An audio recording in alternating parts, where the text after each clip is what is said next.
ada orang ni pula masalahnya dia berhutang dan dia ada duit untuk bayar, tetapi dia sengaja melewat-lewatkan pembayaran hutang. Ini satu perkara yang lumrah, yang banyak berlaku di dalam masyarakat kita.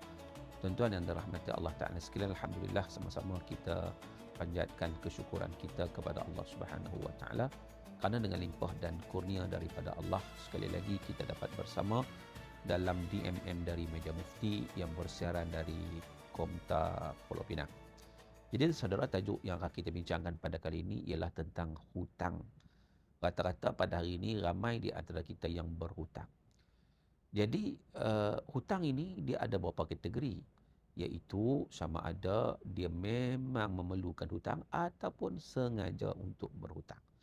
Islam tidak menggalakkan hutang, tidak menggalakkan, sebab dia satu bebanan kepada kita. Tetapi ia diharuskan ketika mana diperlukan untuk berhutang. Dan konsep hutang ni lebih kepada at-ta'awun, wa ta'awanu 'alal birri wat taqwa, bertolong-tolong dalam kebajikan, perkara kebajikan dan takwa. Maka dengan sebab itulah dalam konteks hutang ni, bila mana orang yang berhutang, dia tidak boleh mengenakan charge kepada hutang tersebut. Kerana kullu qardin jarra naf'an fahuwa riba.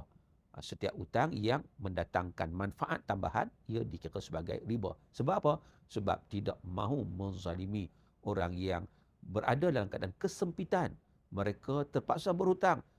Jadi bagi hutang itu dengan tujuan untuk membantu mereka atau meringankan beban mereka, bukan untuk menambahkan lagi bebanan kepada mereka. Itu konsep hutangnya. Lalu saudara, ada orang ni pula masalahnya dia berhutang dan dia ada duit untuk bayar, tetapi dia sengaja melewat-lewatkan pembayaran hutang. Ini satu perkara yang lumrah, yang banyak berlaku di dalam masyarakat kita. Mereka yang ketika berhutang, okey, ketika nak bayar hutang, cukup susah. Maka ini satu kezaliman yang dilakukannya. Itu satu tindakan yang zalim, kerana dia tidak mahu melaksanakan hutang dengan seberapa segera. Bahkan kalau dia melengah-lengah kan, hinggakah dia meninggal dunia. Bagaimana keadaan dia? Disebut dalam hadis Nabi SAW, yughfar li syahid kullu dzam illa dain. Diampunkan dosa bagi orang yang mati syahid itu kecuali dain, kecuali hutang. Maknanya mati syahid itu mati di jalan Allah Subhanahu wa Ta'ala. Satu perjuangan, pengorbanan yang sangat besar, diampunkan dosanya kecuali hutang. Kalau dia sengaja untuk tidak bayar hutang. Begitu juga pernah jenazah yang sampai kepada Nabi SAW untuk disolat jenazah. Maka Nabi bertanya dulu, adakah jenazah ini ada hutang? Kalau ada, Nabi tak nak solat jenazah tersebut. Nabi suruh sahabat saya solat.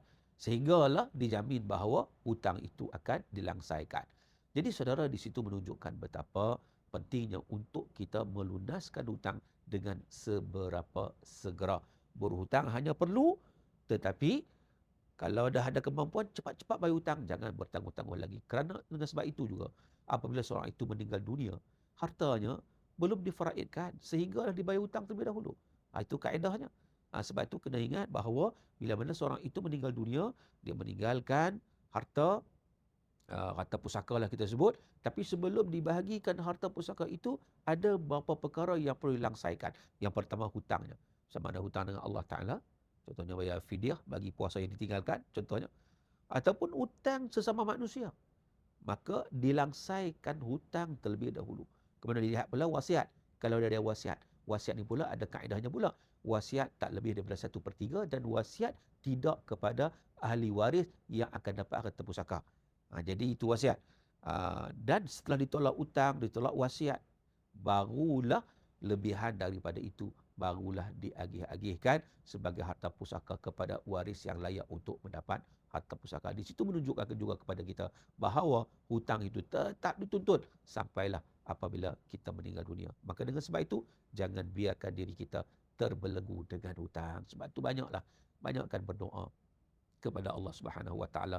Antaranya doa yang boleh kita amalkan, Allahumma inni a'udzubika minal hammi wal hazan, wa a'udzubika minal ajzi wal kasal, wa a'udzubika minal jubnil bukhl, wa a'udzubika min ghalabatid dain wa qahrir rijal. Itu antara doa yang boleh diamalkan untuk kita tidak terbelenggu dengan hutang. Sekadar itu dulu untuk kali ini. Wabillahi taufiq wal hidayah. Wassalamualaikum warahmatullahi wabarakatuh.